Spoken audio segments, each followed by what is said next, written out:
गांधी ने केरल में वायनाड में नामांकन दायर करने के बाद उन्होंने बीजेपी और आरएसएस पर देश की संस्कृति को चोट पहुंचाने का आरोप लगाया। उन्होंने ये भी कहा कि ये देश को एक करने के लिए, देश को जोड़ने के लिए दो जगह से लड़ रहे हैं।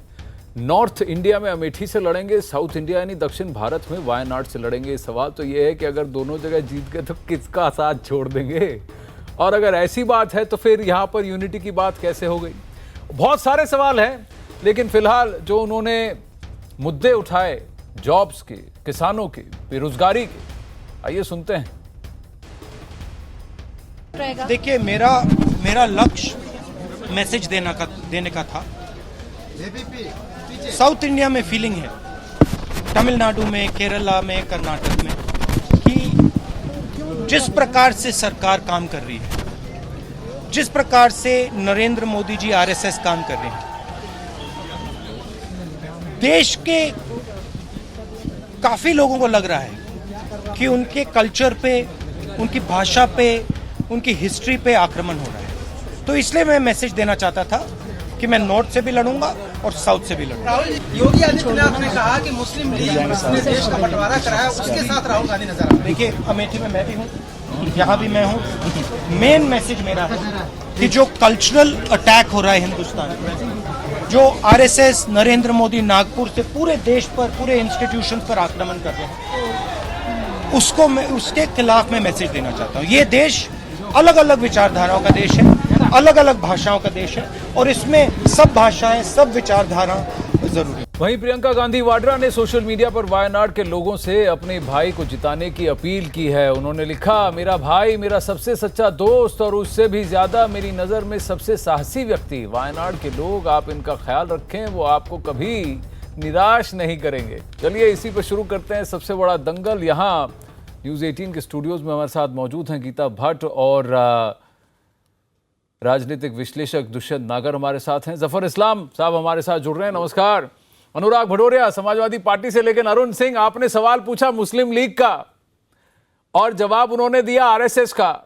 वही बातें कही जिसका नैरेटिव केरल में सबसे ज्यादा उरूज पर है, चाहे वो लेफ्ट पार्टीज हो, आईएमएल हो, पीएफआई हो, इन सब ने मोर्चा संभाला सिर्फ आरएसएस से है, मोर्चा संभाला सिर्फ बीजेपी के खिलाफ है, और वही बातें उन्होंने कही।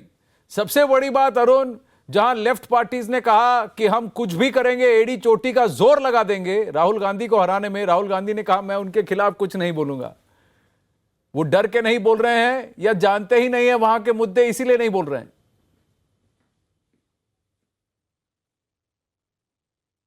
देखिए आनंद, सबसे बड़ी बात यह है कि राहुल गांधी ने दो सवालों का जवाब दिया। पहला तो यह कि योगी आदित्यनाथ ने जो उन पर आरोप लगाया था कि मुस्लिम लीग जो देश के बंटवारे के लिए जिम्मेदार है, उसके साथ राहुल गांधी खड़े नजर आ रहे हैं। उस पर हमने जब उनसे सवाल पूछा सीधा राहुल गांधी से, तो उनका कहना था कि मोदी और योगी क्या कहते हैं इसकी चिंता वो नहीं करते, वो चिंता करते हैं गरीबों की, बेरोजगारों की। जाहिर सी बात है कि वो एक जो नैरेटिव सेट करना चाहते हैं, घोषणा पत्र में भी जैसा कि उन्होंने कहा था, एक जो लड़ाई 2019 की है, कांग्रेस उसको अमीर बनाम गरीब की शक्ल देना चाहती है। कांग्रेस खुद गरीबों के पक्ष में खड़ा होना दिखना चाहती है, और बीजेपी को, जैसा कि वो बार बार कहते हैं, पूंजीपतियों की पार्टी, तो पूंजीपतियों से लिंक करके, उनको जोड़ करके चुनावी मैदान में उतरना चाहती है। जहां तक आपने सीपीएम और सीपीआई की बात की, निश्चित रूप से शीर्ष नेतृत्व ने, प्रकाश करात से लेकर के पिनरई विजयन तक, सबने ये कहा कि राहुल गांधी को हराएंगे, क्योंकि राहुल गांधी को बीजेपी के खिलाफ लड़ना चाहिए। लेकिन वो आकर के यहां वायनाड लेफ्ट से लड़ रहे हैं। उस पर उनका कहना था कि वो बखूबी जानते हैं जो गुस्सा है, जो मुश्किल है सीपीआई और सीपीएम की, दोनों को वो बर्दाश्त करेंगे, सहेंगे, लेकिन एक शब्द नहीं बोलेंगे।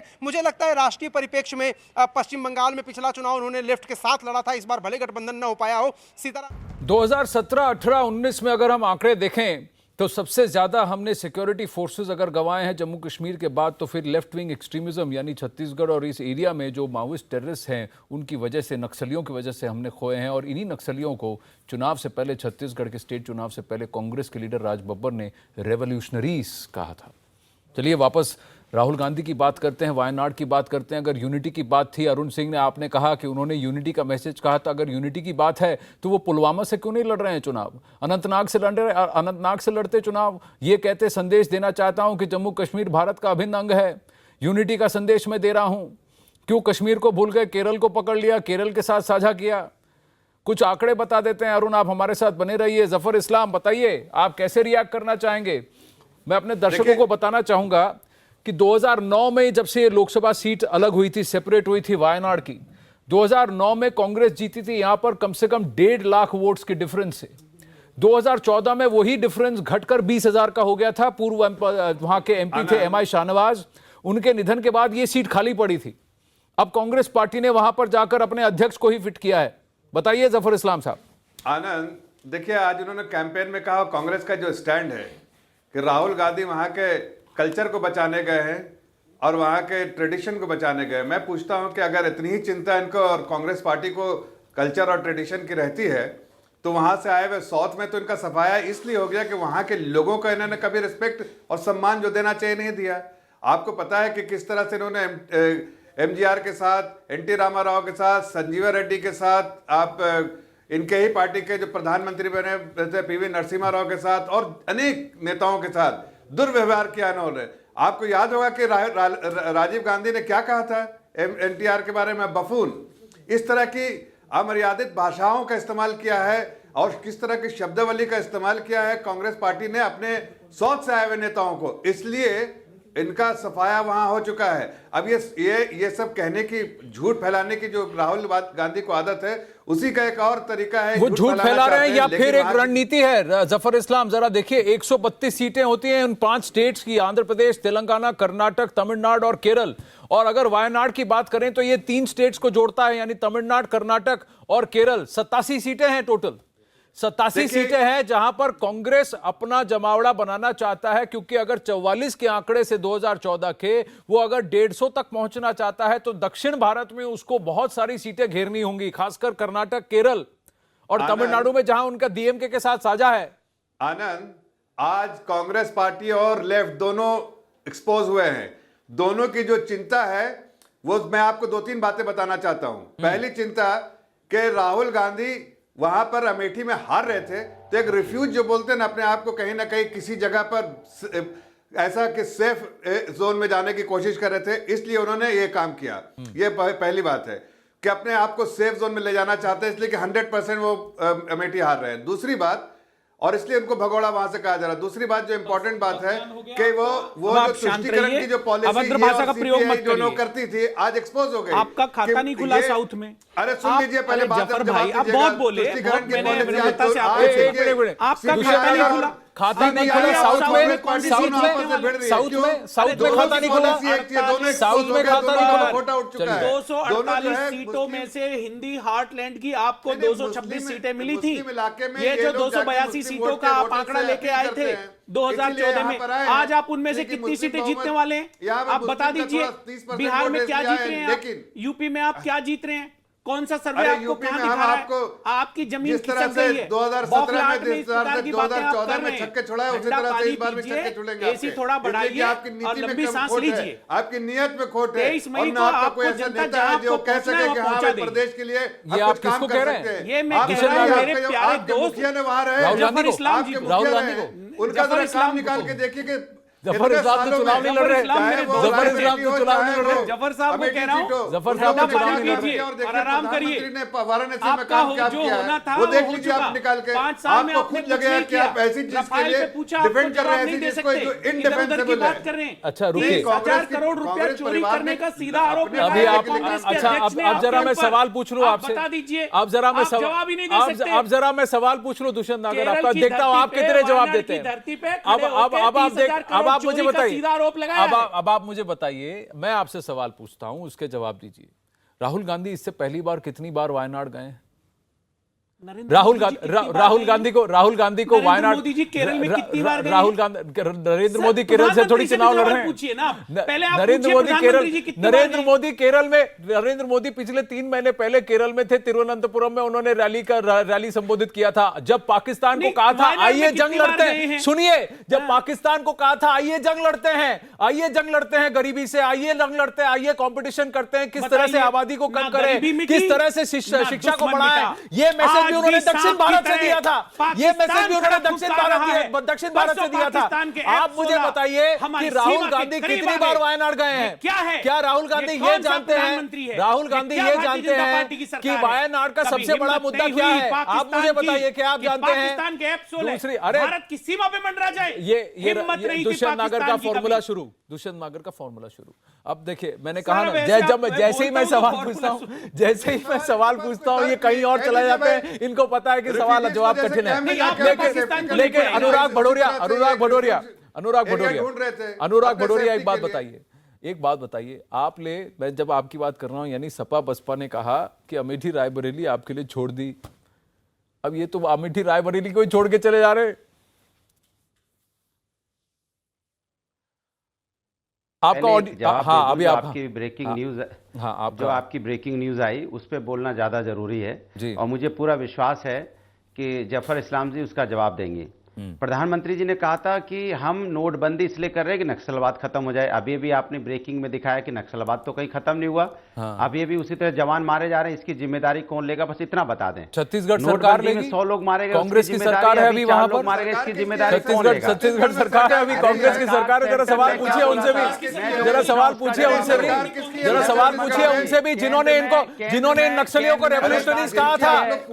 थोड़ी सी हिम्मत दिखाइए, आज कांग्रेस से भी सवाल पूछ लीजिए। अनुराग भदौरिया, आज कांग्रेस से सवाल पूछ लीजिए, आज थोड़ा कांग्रेस से भी सवाल पूछिए, आज कांग्रेस से भी सवाल पूछिए, आज कांग्रेस से सवाल पूछिए, जिन्होंने इनको रेवोल्यूशनरी बताया था, जिन्होंने इनको बताया था कि ये रेवोल्यूशनरी है, ना जाने कितने उनसे सवाल पूछिए। अनुराग, उनसे सवाल पूछिए। थोड़ा सा आप कांग्रेस पार्टी से सवाल पूछना शुरू कीजिए, थोड़ा सा आप कांग्रेस पार्टी से सवाल पूछना शुरू कीजिए, क्योंकि ब्रेकिंग न्यूज आई है। थोड़ा सा सवाल पूछिए कांग्रेस पार्टी से। अभी सरकार वहां पर किसकी है? चुनाव से 10 दिन पहले सरकार वहां किसकी है? ये विषय नहीं है। चुनाव से 10 दिन पहले सरकार वहां किसकी है? 10 दिन पहले सरकार वहां किसकी है? किसने उन्हें कहा, किसने छत्तीसगढ़ चुनाव से पहले कहा कि नक्सली रेवोल्यूशनरी है? किसने कहा था? कांग्रेस के लीडर ने कहा था कि भाजपा के लीडर ने कहा था? किसने कहा था? बात है, मैं किसने कहा था? सवाल पूछिए ना, अरे पूछिए ना। नहीं अनुराग, आप सवाल पूछिए। जब भी मैं आपसे सवाल पूछता हूं कांग्रेस पार्टी के बारे में, आप भाजपा की दुम पकड़ते हैं। मैं आपसे पूछ रहा हूं, कांग्रेस से सवाल क्यों नहीं पूछते आप? आज कांग्रेस पार्टी ने आपके खिलाफ नो कॉन्फिडेंस दिखाया है, अखिलेश मायावती के खिलाफ नो कॉन्फिडेंस मोशन दिखाया है उन्होंने। पूछा जाता है वायनाड से चुनाव लड़कर मेरा आरोप है कि सपा बसपा पर कांग्रेस पार्टी ने नो कॉन्फिडेंस मोशन दिखाया है, क्योंकि उनको नहीं भरोसा कि आप कांग्रेस पार्टी की वहां पर जीतने में मदद करेंगे। कानून व्यवस्था आपके हाथ में है, मैं आपसे कह रहा हूं, आप जवाब देंगे अनुराग? पूछते हो कि हमने क्या बोला, हमने क्या नहीं बोला, किसी ने क्या बोला नहीं बोला। मैं पूछना चाहता हूं, आप जवाब देंगे अनुराग? आप जवाब देंगे पहले, आप जवाब दीजिए। आप जवाब नहीं देते, आप कभी जवाब नहीं देते, आप बस अपना रटाया पाठ याद पढ़ते हैं, आप कभी अपना जवाब नहीं देते। अनुराग, आप जवाब दीजिए। आतंकवादी घटनाएं, मैं आपसे जवाब पूछ रहा हूं, किसान, मैं आपसे जवाब मांग रहा हूं, मैं आपसे जवाब मांग रहा हूं। क्यों नहीं देगी? आप जफर इस्लाम से सवाल पूछिए, लेकिन आप पहले मेरे सवालों का जवाब दीजिए। आप पहले मेरे सवालों का जवाब दीजिए। आप पहले मेरे सवालों का जवाब दीजिए। आप पहले मेरे सवालों का जवाब दीजिए। किस कांग्रेस लीडर ने छत्तीसगढ़ के चुनाव से पहले ये कहा कि ये नक्सली जो है ये रेवोल्यूशनरी है? शहीद हुए, इसका जवाब इनके साथ बंदूक की भाषा बोलना ठीक नहीं। ये किसने कहा था? ये किसने कहा था? आपके पास जवाब, ये किसने कहा था? मैं आपसे जो सवाल पूछ रहा हूं उसका जवाब दीजिए। अनुराग, आप जवाब नहीं देंगे, आप जवाब नहीं देंगे, आप जवाब नहीं देंगे, आप जवाब नहीं देंगे। सपा बसपा पर आज सबसे बड़ा नो कॉन्फिडेंस का ठप्पा लगा है। कांग्रेस पार्टी ने आप पर अविश्वास जताया है, ये कह के उन्हें भरोसा नहीं है कि आप राहुल गांधी को अमेठी में जिताएंगे। आपका कार्डर ग्राउंड में कांग्रेस के साथ काम करेगा स्मृति ईरानी के खिलाफ। खत्म हो जाएगा नोटबंदी के बाद से, आप मैं पूछता रहूंगा आपसे अनुराग, मैं आपसे पूछता रहूंगा। आपके सवाल का जवाब तब तक नहीं मिलेगा आपको जब तक आप जवाब नहीं देते। जब तक आप जवाब नहीं देते तब तक आपके सवालों का एक भी जवाब नहीं मिलेगा, क्योंकि हर बार एक रटा पाठ पड़ जाते हैं। जफर इस्लाम, भारतीय जनता पार्टी जफर के इस्लाम, मैं तो जवाब जफर नहीं इस्लाम, दे रहा। जवाब जफर इस्लाम, सरकार नहीं देते हैं आप जवाब अनुराग, अरे सुन नहीं लीजिए, देते हैं आप जवाब। आपने सवाल किया ना, कांग्रेस बोल रहे थे पार्टी जफर इस्लाम से कांग्रेस जवाब पार्टी चाहिए। के लीडर ने वहां बैठकर बोला, आज आप उनके खिलाफ आग क्यों नहीं उगल रहे हैं? कम्बल भीगे, क्यों गुस्सा नहीं आ रहा है आपको? कबीरदास की उल्टी क्यों गुस्सा नहीं आ रहा है आपको? अरे क्यों गुस्सा नहीं आ रहा है आपको? आना चाहिए आपको गुस्सा, क्यों नहीं आ रहा है आपको? क्यों सवाल नहीं पूछ रहे आप? मुझे इसलिए मैं कांग्रेस पे सवाल किस पूछता बात हूं, का आप गुस्सा मोदी आएगा? मोदी करते गुस्सा आएगा हैं, ना, ये सपा नोटबंदी का किस हमेशा का बात पे प्लान की है। थी? क्यों? किस बात पे लोगों मैं को लाइन कांग्रेस में पे लगवाया सवाल था? पूछ रहा किस हूं, बात पे आप लड़ रहे हैं ना 120 लोग कांग्रेस के मारे खिलाफ, गए? इसलिए आप भी कांग्रेस के नोटबंदी खिलाफ की वजह चुनाव से लड़ आप रहे हैं, किसी तो चंद लोगों कांग्रेस को पार्टी से फायदा सवाल पहुंचाएंगे। पूछिए, और आपने नाम कांग्रेस ले लिया पार्टी से था सवाल सपा पूछिए, नक्सलियों का, क्यों नहीं और पूछते आप नक्सली उसी सवाल? तरह फल फूल रहे हैं। आप जफर, उसी तरह अब जवान जफर को शहीद इस्लाम, हो रहे हैं जवान। नहीं रुक और आप जाइए, उस पे जब तक बोलने आप को जवाब तैयार नहीं देते नहीं। मेरे सवालों का वाह रे नहीं, वाह। आपकी बात नहीं सुनी जाएगी। लेकिन जफर इस्लाम, इन्होंने कांकेर का मुद्दा उठाया, राहुल गांधी का मुद्दा उठाया, आप जवाब दीजिए। देखिए, मैं दोनों का जवाब देता हूं। जहां तक कांकेर की बात है, वहां सरकार जो स्टेट गवर्नमेंट कौन है, वहां पर कांग्रेस की सरकार है, और उसके हिमायती कौन लोग थे वहां? उत्तर प्रदेश के अध्यक्ष कांग्रेस के, अरे वो भैया, आपने उनके हिमायती नोटबंदी है, में उनके बोला था तारीफ में बात नक्सलवाद, करते हैं, आतंकवाद खत्म उनको हो जाएगा। रेवोल्यूशनरी इसके कहते मतलब हैं। क्या तो हुआ? इससे समझ में आता है कि झूठ आज बोल रहे थे, सरकार आप उनके हमने झूठ प्रति बोला था, ढीले देश को गुमराह है, किया सरकार था, सख्ती से चंद काम लोगों को नहीं कर फायदा रही है। पहुंचाने के लिए हमने जो नोटबंदी सरकार की का थी। बोलिए काम है, आप, सरकार विफल बोलिए रही यहाँ पे है। जब आप आतंकवाद छत्तीसगढ़ खत्म नहीं हुआ, गवर्नमेंट को नक्सलवाद आज खत्म जवाब नहीं हुआ, नहीं तो दे, आपने आज देश को देश को गुमराह जवाब क्यों किया देना था? पड़ेगा। क्यों आखिर बोला ऐसा था देश क्यों हुआ? में इसलिए सियासतबाज और हम कि अगर वो काला लोग धन खत्म हो सिंसियर जाएगा, होते इसलिए नोटबंदी तो कर कम रहे से हैं। कम उनके जब खिलाफ नक्सल कार्रवाई नक्सलवाद करते। उसी लेकिन तरह फल फूल रहा है। उनके भाषाओं आपने से, पूरे उनके देश पहले अब अनुराग, से पता अब चलता अनुराग है रुकिए। कि इलू हिमायती जफर इस्लाम जहां रुकिए। तक- के साथ जहां तक 3.5 साल आपका इलू इलू जहां किसने तक- किया था? अच्छा। टीडीपी के साथ इलू इलू जहां आपने तक- किया हाँ, तो था? अमेठी के साथ 3 टर्म में इलू इलू किसने किया था? और अब छोड़ के कहां जा रहे हैं? अब छोड़ के किसके पास जा रहे हैं? अब कहानी का पढ़वा रहे हैं, बताइए। मैं पूछूं आपसे, फिर आप ही की जुबान में पूछूं मैं आपसे, उसकी वजह से आप जीएसटी से वहां पर आप ही की जुबान में पूछूं मैं आपसे, जवाब नहीं देंगे। जफर इस्लाम, जफर इस्लाम, ये अनुराग भदौरिया का भी ट्राइड एंड टेस्टेड फॉर्मूला है। उनसे जो भी सवाल पूछे जाएंगे कांग्रेस पार्टी पर, वो कभी जवाब नहीं देंगे, बस अपना रटा रटाया एक पाठ है उसको पढ़ देंगे। हनुमान चालीसा के साथ ये भी रट के आते हैं, इसी को पढ़ते हैं फिर। रुकिए अब आप, नहीं रुकिए आप, अनुराग जी आप रुकिए। मैंने आपसे 3 सवाल पूछे, मैं आपसे आग्रह करता हूं अनुराग, मैं आपसे विनम्र, मैं एकदम विनम्रता से आपसे आग्रह करता हूं अनुराग जी, मैं आपसे एक सवाल पूछ रहा हूं, मैं आपसे एक सवाल पूछ रहा हूं, अब आप सुनेंगे, अब आप सुनेंगे, अब आप। सबसे बड़ा दंगल का रुख जरा मोड़ते हैं। ये कांग्रेस पार्टी का मैनिफेस्टो है, अगर आप याद करें, जिन्होंने कहा कि धारा 370 में कोई संशोधन नहीं करेगी। ये धारा 370 ही है जिसकी गीदड़ भपकियां आज महबूबा मुफ्ती दे रही है। अगर देश को एक रखना चाहते हैं, यूनिटी की बात करते हैं राहुल गांधी, तो जरा अनंतनाग या पुलवामा से चुनाव लड़के दिखाएं। गीता भट्ट, सबसे बड़ी बात, जिसको ज्ञान नहीं उसको अगर आप गधे को भी घोड़ा बनाकर बताएंगे तो वो मान लेगा। जम्मू एंड कश्मीर के कॉन्स्टिट्यूशन में क्लॉज नंबर 3 है, जिसमें यह लिखा गया है कि चाहे कुछ भी हो जाए, इस पर कभी बहस नहीं होगी, परिवर्तन नहीं होगी, कि जम्मू कश्मीर भारत का अभिन्न अंग है, कभी अलग नहीं हो सकता जी। यह है जम्मू एंड कश्मीर के कॉन्स्टिट्यूशन में। तो ये 370-35 की गीदड़ भपकियां क्यों दे रही है महबूबा मुफ्ती, क्यों दे रहे हैं उमर अब्दुल्ला, फारूक अब्दुल्ला? आनंद जी, बड़ी दुख की बात है कि ऐसे जो राजनीतिक दल हैं, चाहे वो उमर अब्दुल्ला हो उनके नेता, चाहे अभी जो हमने देखा जिस तरह से महबूबा मुफ्ती ने अपनी बात यहाँ रखी, ये बहुत ही, मैं ये कहूंगी कि बहुत ही शर्मनाक स्थिति है कि ऐसे राजनीतिक दल का जो प्रतिनिधित्व कर रहे हैं वो आज खड़े होकर कह रहे हैं कि हम भारत के साथ नहीं रहेंगे, जहां उनको भारत सरकार द्वारा, केंद्र सरकार द्वारा हजारों करोड़ की जो है पैसा यहां से दिया जा रहा है। जहां जब 2015 में बाढ़ आती है तो इन सबको इनके घरों से बचाने वाली वो सेना ही थी, जो इनके घर, यासीन मलिक का वीडियो आपको याद है, किस तरह से धक्का देके खुद वो नाव में बैठ गए और सैनिकों के साथ, और उसके बाद पहुंचे। ऐसे लोग जो हैं आज खड़े होकर जो एक गीदड़ भप्पियां दे रहे हैं, इनकी बात को सुन के अनसुना कर दीजिए। देश की जनता इनको बताएगी, ये एक्सपोज नहीं गीता जी, मैं आपको एक और बात बताता हूं। देखिए, आज जितने भी नेता हैं, रोहित वेमुला के लिए कहां तक पहुंच गए थे, कितने मोर्चे संभाले थे उन्होंने, क्या क्या कहा था, दलितों का हक, भारत में दलितों का हक छूट गया, दलितों को हक नहीं मिलता। अब देखिए, जम्मू कश्मीर में गांधीनगर करके एक जगह है जहां पर वाल्मीकि रहते हैं जी। ये वाल्मीकि वो है, करीब 70 साल से वहां जम्मू कश्मीर में बसे हैं। ये पंजाब से आए थे 1957 के करीब, अगर मुझे याद हो, मेरे डेट्स याद हों। आज करीब इनकी तादाद 4 लाख से कम नहीं है। ल्यालपुर पाकिस्तान से मनमोहन सिंह का परिवार आया था, पंजाब में बसा था, वो देश के राष्ट्रीय प्रधानमंत्री बन गए। ल्यालपुर पाकिस्तान से कम 10 लाख लोग जम्मू में आके बसे थे। आज तक आज तक उनको यहाँ पर सिटीजन का ओहदा नहीं मिला है, विधानसभा पंचायत में वोट डालने का हक नहीं है। ये भी दलित है, उनमें से 90%। अब दलित की बेटी मायावती जी आज तक इनके लिए क्यों नहीं जागी? दर्द क्यों नहीं उठा? उफान पे क्यों नहीं आया है? राहुल गांधी को क्यों नहीं आया है? ये तो धारा 370 को छूना भी नहीं चाहते। ये धारा 370 के अंतर्गत जो 35 ए है, इसी के बल पर इनके हक इनसे छीने गए हैं। तो क्या ये लोग नहीं, ये इंसान नहीं?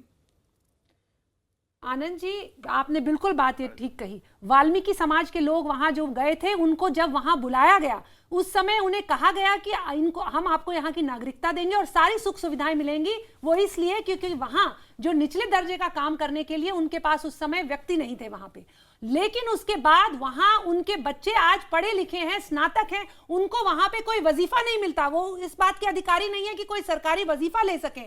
वो वहां मतदान नहीं कर सकते, वो वहां नौकरियों के लिए वहां पे अपना उनके लिए आरक्षण नहीं है। इससे अब मैं यही बात कहना चाहूंगी कि पूरा देश तो सेकुलर इन्हें चाहिए, लेकिन जम्मू कश्मीर को ये सेकुलर नहीं होने देंगे। अरे ये वही हवाला देते हैं जफर इस्लाम। कल पीडीपी यहां से सोहेल बुखारी हमसे कह रहे थे कि हमने टू नेशन थियरी को रिजेक्ट करके सेक्युलर इंडिया सुना, पर सेक्युलर इंडिया में सबसे ज्यादा कम्युनल स्टेट तो जम्मू एंड कश्मीर निकला। इनसे पूछिए सरकार में कौन था? आनंद जी, इनसे पूछिए सरकार किसकी थी अभी? हाँ पूछिए। अच्छा जफर इस्लाम जवाब तो दे दें, जफर इस्लाम जवाब तो दे दें। देखिए सवाल पूछने का काम मेरा है, जवाब देने का आपका। अनुराग भदौरिया कभी कुछ जवाब भी दे दिया करो, आप कभी कुछ जवाब भी दे दिया करो, कभी कुछ जवाब भी दे दिया करो। सवाल मैं पूछ लेता हूँ, जवाब देना शुरू करो अनुराग भदौरिया। अब जवाब देना शुरू करो, जवाब देना शुरू करो। बुआ भतीजा में से कोई खड़ा होगा इस वाल्मीकि समाज के लिए? बुआ भतीजा में से कोई खड़ा होगा वाल्मीकि समाज के लिए? क्या अखिलेश यादव इनके हक की मांग करेंगे? क्या अखिलेश यादव 370 और 35A को हटाने के लिए ये वाल्मीकि कोई नहीं? क्या अखिलेश यादव के लिए ये दलित कोई नहीं? क्या बुआ जी के लिए ये दलित कोई नहीं? मैं पूछूं आपसे, जवाब देंगे? उस समय रिसर्च नहीं जवाब दीजिए। अरे शर्म, अरे जवाब दीजिए, मुझसे ज्यादा तो ज्ञान आपको है। इतने साल आप क्यों चुप थे? आज मेरी आवाज बुलंद हुई, आपकी तो पहले हो जानी चाहिए थी। शर्म आ रही है। क्यों नहीं बोल रहे हैं आप? मुझे तो क्यों नहीं बोल रहे हैं आप? अपने ऊपर शर्म आ रही है। आ रही है ना आपको अपने ऊपर शर्म? बोल सकता है? आ रही है ना आपको अपने ऊपर शर्म? कितना लंबा आ रही है ना आपको अपनी शर्म? आ रही है ना अपने ऊपर शर्म आपको? अच्छा है, थोड़ा सा सोचिए अपने मैनिफेस्टो में, जरा इनके लिए इनको भी इंक्लूड कीजिए। इनके साथ अगली बार जब खड़े होंगे ना फारूक अब्दुल्ला साहब के साथ, तो उनको पूछिए कि इखलाक की धमकी क्यों देते हैं ये? जफर इस्लाम, किसने जफर इस्लाम, सरकार बनाने के लिए उनके साथ? जफर इस्लाम आप बोलिए। सुनिए, जफर इस्लाम बोलिए। चाहे फारूक अब्दुल्ला हो, अरे सुनिए, जफर इस्लाम बोलिए। ये जफर इस्लाम बोलिए। कीजिए, इनको बोलने की बीमारी है, इनको कुछ नहीं आप बोलिए। जफर इस्लाम बोलिए। अनुराग भदौरिया बोलते रहेंगे, इनको जब बातें चुपती है तो ये बहुत मैं ज्यादा ये बताना चाह रहा हूँ आनंद जी, मैं ये बताना चाह रहा हूँ कि देखिए, चाहे फारूक अब्दुल्ला हो, चाहे 1 लाख गोरखा है, 1 लाख से ज्यादा गोरखा है। उनके लिए कोई खड़ा हुआ है? महबूबा मुफ्ती, चाहे महबूबा मुफ्ती हो, फारूक अब्दुल्ला, देखिए मैं जो शब्दों का इस्तेमाल कर रहा हूँ शायद कहीं और अच्छा ना लगे, लेकिन उनके लिए जरूर अच्छा लगेगा। भाई कुत्ते घर में भौंकते हैं, उनको भौंकने दीजिए, जैसे अभी अनुराग भदौरिया भी भौंक रहे हैं। लेकिन हकीकत इनको ही पता है कि कांग्रेस पार्टी और इनके साथ हाथ मिला के भी इनको कोई सफलता नहीं मिली, और चाहे वो किसी सपा के साथ बसपा के साथ हाथ मिला रहे तो भी सफलता नहीं मिलेगी, इसलिए कि इनकी नीति और रियत दोनों बेकार है। ये देश की जनता के साथ बार बार इन्होंने दगा किया है, और देश की जनता, प्रदेश की जनता समझती है कि इस तरह की पार्टी थोड़ा शांत हो जाइए, एक एक करके। अनुराग भदौरिया आप भी शांत हो जाइए, जफर इस्लाम से शुरू करते हैं। अनुराग भदौरिया आप भी शांत हो जाइए। अनुराग शांत हो जाइए प्लीज, अनुराग शांत हो जाइए प्लीज। रुक जाइए जफर इस्लाम एक बात बताइए, जफर इस्लाम एक बात बताइए, रुक जाइए। जम्मू से एमओएस पीएमओ जितेंद्र सिंह है, जम्मू से निर्मल सिंह है, जम्मू से कविंदर गुप्ता है, ये सब चुन के गए, ये सब चुन के आए। क्या ये मुद्दे मसले आपको नहीं पता थे? आपने पिछले 5 साल में पीडीपी से साझा तो कर दिया, ये सारे वादे क्यों भूल गए?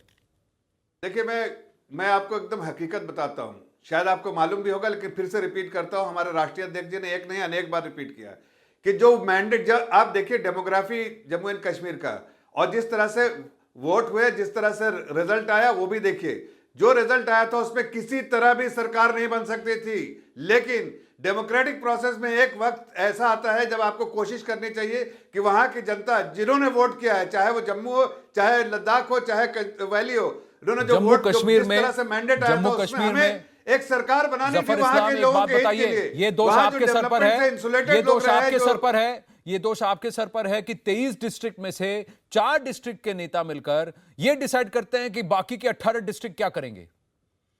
ये अब उमर देखिए- अब्दुल्ला, महबूबा मुफ्ती 2 परिवार ही हैं डेमोक्रेटिक तौर पे चुन के आने के लिए। नहीं, ये नहीं, मुफ्ती परिवार या इसी का- अब्दुल्ला इसी परिवार का में से जवाब 2 ही तो आज पार्टी दिया जा रहा है। होंगी। क्यों? आनंद जी, आज उनको उनकी हैसियत दिखाई जा रही है, उनको आईना दिखाया जा रहा है। इसलिए हमदर्दी में यहाँ पर जो समाजवादी पार्टी के प्रवक्ता बोल रहे हैं, जिनको बोलने की आदत है, लेकिन उनको आईना दिखाया गया। जिस तरह समाजवादी पार्टी को उत्तर प्रदेश में आईना दिखा, उसी तरह से वहां पर आज हम आईना दिखाने का काम कर रहे हैं। चाहे पीडीपी के नेता हो, चाहे उमर अब्दुल्ला हो, चाहे फारूक अब्दुल्ला हो, वो नहीं, जितना भी भोगते रहे वहां पर, लेकिन आपका उनको सही, उनके आपको लिए मौका भी दे रहा हूं। जो एक सही है नहीं, प्रदेश के नहीं, लिए नहीं, वो क्या हम काम आईना कर दिखा, रहे हैं। नहीं, नहीं, और हम रुकिए, काम करते रहे, जफर करते इस्लाम, भी रहेंगे। जो भी जफर लोग इस्लाम, इसके आड़े जफर आएगा, इस्लाम, जो इस तरह की जफर गंदी इस्लाम, सोच रखता है, जफर चाहे इस्लाम, कांग्रेस पार्टी जफर हो, इस्लाम, मुझे एक बात रिपब्लिकन बताइए, हो, चाहे पिछले फारूक एक अब्दुल्ला हो, मिनट, या पिछले PDP 5 इस तरह सालों की में सोच रखती है, कांग्रेस सोच जफर रखती है इस्लाम मेरी जम्मू बात कश्मीर सुनिए, के बारे में। जफर मेरी बात उस सुनिए, सोच को हम जफर मेरी बात बिल्कुल वही सुनिए, दबा देंगे जफर जहां मेरी उसको- बात सुनिए, जहां से जफर वो मेरी कभी बात सुनिए, उठ भी ना पाए। अनुराग इससे पहले आप बोलिए, रुकिए एक मिनट, अनुराग रुकिए। जफर इस्लाम एक बात बताइए,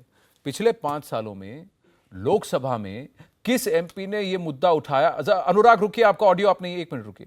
पिछले 5 सालों में लोकसभा में किस एमपी ने, जम्मू कश्मीर के किस एमपी ने या किस संसद ने यह कहा कि आर्टिकल 35A पे बहस होनी चाहिए? किसी ने उठ के यह कहा कि इस देश के संविधान के साथ सबसे बड़ा धोखा जो है, जो आर्टिकल है, उसको बदलने की जरूरत है? यह आप कैसे मान सकते हैं जफर इस्लाम कि आज 35A जम्मू कश्मीर की स्टेट गवर्नमेंट को यह अधिकार देता है कि भारत के संविधान को तोड़कर कानून बनाए, भारत के संविधान को उल्लंघन कर कानून बनाए? देखिए, मैं और जवाब पिछले देता हूं। 70 साल से यह चल रहा है और हमने देखिए, चू मैं तक नहीं जवाब की। देता हूं इसका। आपने देखा आनंद, आपने देखा ट्रिपल तलाक, जिस तरह से ट्रिपल तलाक हमारी संख्या आपने नहीं लोकसभा है, में बहस भी की, नहीं राज्यसभा में, आपने लोकसभा किस में तरह से बहस भी की इस राज्यसभा पर, में वो पास नहीं हो पाया। आपने लोगों को उसी जागरूक तरह किया, से 35 आपने आया, लोगों को लेकिन समझाया, हमारा और मामला आपने सुप्रीम लोगों कोर्ट को में है। समझाया, मामला आपने ये कोर्ट में सिंपल है सा अभी। सवाल पूछा मामला कोर्ट कि में है, भारत के संविधान लेकिन की हमारी- किताब में हमारी 35A कोर्ट- कहां है? देखिए, एक मिनट सुन लीजिए, एक मिनट, एक बात तो कहने दीजिए। नहीं जफर साहब, सुन मुझे आप लीजिए, बताइए, एक स्टेटमेंट देने आप दीजिए, पढ़े लिखे हैं, फिर आप पढ़े लिखे सवाल हैं, कीजिएगा। आप मुझे बताइए जफर आनंद साहब जी, सुन कि तो भारत लीजिए। के संविधान में 35A कहां अरे है? तो सुन तो लिए, जवाब तो सुन लीजिए। अब आप मुझे बताइए कहां है, आपको पता है अरे कहां है? सुन तो, एक मिनट सुन तो लीजिए पहले मेरी जवाब। देखिए, ये 35A, एक मिनट आनंद जी प्लीज मेरे जवाब सुन लीजिए। 35A जो है प्रेसिडेंशियल ऑर्डर के थ्रू है, और ये प्रेसिडेंशियल ऑर्डर के थ्रू वापस जाएगा, चला जाएगा। इसमें ना पार्लियामेंट की कोई जरूरत है, ना बहुमत की जरूरत है, ना डिबेट की जरूरत है, ना डिस्कशन की जरूरत है। 5 साल से प्रेसिडेंट तो आपका है। नहीं, लेकिन अब आप सुन तो लीजिए, मामला अभी कोर्ट में है, लेकिन ये जब भी जाएगा प्रेसिडेंशियल ऑर्डर के थ्रू जाएगा। ये इसमें कोई पार्लियामेंट में जाने की कोई जरूरत नहीं है। इसमें कोई इसमें पार्लियामेंट में इसमें कोई अरे डिबेट की मुझे जरूरत ये नहीं है। बताइए, प्रेसिडेंशियल ऑर्डर, ये मुझे ये बताइए कि पिछले 70 साल में किसी ने इस पर सवाल क्यों नहीं उठाया? किसी ने यह क्यों नहीं कहा कि भारत के संविधान से बड़ा किसी स्टेट का संविधान और किसी स्टेट के कानून कैसे हो सकते हैं? देखिए, इसीलिए तो मैं कह रहा हूं कि ये मामला अभी और कोर्ट इसमें में है। कोई राजनीति नहीं है, इसमें कोई देश हित राजनीति की बात नहीं, है, और जो राजनीति इसमें करेगा देश वो हित की बात है खुद- जफर भाई। खुद वो मैं victim आपको होगा। कह रहा हूं, वही और देश की अनुराग को भी जनता मैं ये उनको कह रहा सबक सिखाएगी। हूं, अनुराग इसलिए मैं कह रहा हूं अनुराग कि भदौरिया चूंकि यानी कुछ सपा चीजें बसपा से ऐसी अगर मैं हैं सवाल जो कि पूछता हूं तो पार्लियामेंट वही की सवाल मैं जरूरत आपसे नहीं भी discussion पूछता मैं हूं आपसे कि पूछ रहा क्या हूं ये कि 30-40 केंद्र में लाख प्राइम लोग, मिनिस्टर इनका कोई किसके हैं? इनकी कोई औकात समाजवादी नहीं पार्टी के है, पीएम इनका साहब कोई हैं क्या? जीवन नहीं है, प्रेसिडेंट समाजवादी इनका पार्टी कोई के हैं इनका कोई क्या? औचित्य क्यों नहीं है? लास्ट 5 साल से इनकी सरकार है, और ये सरकार ऐसी सरकार है जो पीडीपी के साथ भी सरकार बनाए बैठी थी, तब इनकी आवाज नहीं निकली। अब इनकी आवाज निकल रही है। क्या जनता मूर्ख है क्या इस देश की? हिंदुस्तान को इन्होंने क्या समझ रखा है? पर आपकी या तो आप आवाज भी कभी लोग भी नहीं सरकार निकली। बनाएंगे बेवकूफ और बना हम लिया। आईडी आपकी तो काटेंगे आवाज कभी भी नहीं और उसके निकली। बाद हम कोई एक्शन नहीं लेंगे। आपकी तो आवाज कभी भी नहीं निकली, आपकी तो आवाज अब भी नहीं निकल रही, आपकी तो आवाज अब भी नहीं निकल रही। मैं पूछना चाहता हूं, बुआ भतीजा में से कौन लेगा मोर्चा संभालेगा इनके लिए? अरे समाजवादी के बुआ भतीजा में से कौन इनके लिए मोर्चा संभालेगा? मुझे बताइए, ये जो 4 लाख वाल्मीकि हैं, इनके लिए कौन मोर्चा संभालेगा? तब तो आप मौज ले रहे थे वहाँ PDP अरे आप दूसरों को छोड़िए, आप कब से मौज ले रहे हैं? जनता के प्रति विश्वास आप कब तक मौज लेंगे मुझे बताइए। क्यों हाथ मिलाया जिनसे रोज गाली खाते थे बसपा से? रोज बसपा की लीडर ने अब जरा मैं यहाँ स्टूडियो में आना चाहता हूँ। जफर इस्लाम, अनुराग भदौरिया एक दूसरे पर उंगलियां दिखाते वक्त हमेशा याद रखिएगा, जब आप ऐसे उंगली दिखाते तो 3 उंगलियां वापस आप ही की ओर इशारा करती हैं। और आज हर पॉलिटिकल पार्टी का ये दोष है, हर पॉलिटिकल पार्टी का ये दोष है जिन्होंने लोगों के साथ ये खेल होने दिया है, ये खिलवाड़ होने दिया है। अपने आप को कहते हैं कि हमने सेक्युलर देश चुना, हमने सेक्युलर हिंदुस्तान चुना, और सबसे बड़ा कम्युनल एक्ट वहां चल रहा है, इसको कोई नहीं कुछ कहता, सब नजरअंदाज किए। क्यों भाई? जम्मू कश्मीर अलग बात है। क्यों अलग है? इस देश का अगर अभिन्न अंग है तो इस देश के हर व्यक्ति का हक बनता है कि सवाल पूछे, और हर नागरिक जो जम्मू कश्मीर का है उसको उसका हक मिलना चाहिए। गीता भट्ट, क्यों नहीं मिलता है उसका हक? क्यों नहीं पूछ रहे लोग ये सवाल? आनंद जी, आज से कुछ वर्ष पहले तक तो किसी को पता ही नहीं था कि एक ऐसा आर्टिकल 35A संविधान के कहीं पिछले पन्नों में अपेंडिक्स में पड़ा हुआ है, किसी को इस बारे में मालूम तक नहीं था। ये तो कुछ समय पहले ही जम्मू कश्मीर स्टडी सेंटर उससे जुड़े हुए कई लोगों को इसका पता चला, और जब इसे चुनौती दी गई सर्वोच्च न्यायालय में, तो उसके बाद उसे अभी कॉन्स्टिट्यूशन बेंच के पास वो सब्सिडीज है ये मामला। लेकिन इससे इतना बड़ा धोखा, जो बड़ा दुख से कहना पड़ता है, लेकिन जो हमारे सबसे पहले प्रधानमंत्री थे पंडित जवाहरलाल नेहरू के समय में, जिस प्रकार से उन्होंने उस समय के राष्ट्रपति राजेंद्र प्रसाद जी के द्वारा बिना संसद की शक्ल देखे जो एक संवैधानिक कानून, एक आर्टिकल लाया गया, इससे बड़ा धोखा क्या किसी देश के साथ हो सकता है? ये हास्यास्पद है ये बात। मैं आपको 3-4 चीजें, एक मिनट, आज राहुल गांधी जी वायनाड में जा रहे हैं और बड़ी बड़ी रैली कर रहे हैं वहां पे। मैं ये पूछना चाहूंगी, आज जो चुनावी हिंदू बनकर जगह जगह हर चुनाव से पहले मंदिर जाते हैं, दर्शन करते हैं, केरल जैसी, एक मिनट सुन लीजिए, केरल जैसी जगह जो आदि शंकराचार्य की भूमि है, आदि शंकराचार्य की भूमि है, इतने प्राचीन मंदिर हैं। आनंद जी, मैं ये जानना चाहूंगी कि वायनाड में जब वो अपना प्रचार प्रारंभ करेंगे तो क्या स्वामी पद्मनाभन के मंदिर में जाके वहां आशीर्वाद लेंगे और उसके बाद देखिए आप सवाल